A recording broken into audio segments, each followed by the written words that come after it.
ay Diyos. Amen? Amen. Sa pasimula, nandun ang salita.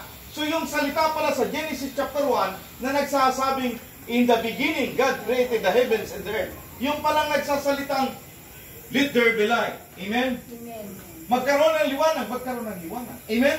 Magkaroon ng mga magkaroon ng mga bituin, magkaroon ng araw, magkaroon ng buwan. Yung pala si Jesus Christ. Amen? Amen. Kaya sa simula ay naroon na ang salita. Kasama ng Diyos ang salita. At ang salita ay Diyos. Kaya si Jesus Christ, siya yung salita.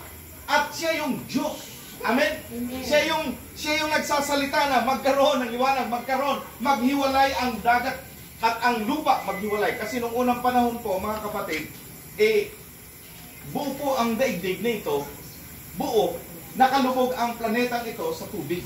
Amen? Kaya, inayos po ng Diyos, sinong nagpalubog? Si Lucifer, no? Nang mag-away sila Gabriel, Miguel at ay lumubog itong daigdig, pinalubog ni Lucifer.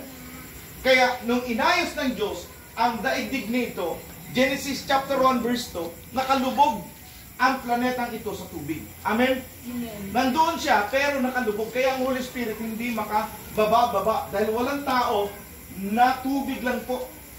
Puro tubig. Amen? Kaya inayos ng Diyos sa loob ng 6 na araw. Ang 6 na araw sa atin, ay ang 6 na araw sa Diyos ay 6,000 years sa Diyos.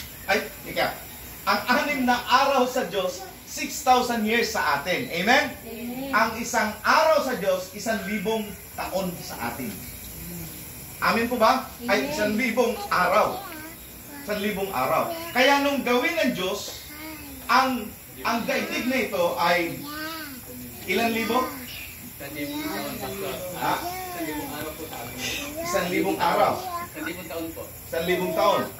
So, 6,000 years nung gawin ng Diyos itong daigdig. At pagdating ng ikapitong araw, namahinga ang Diyos. Amen?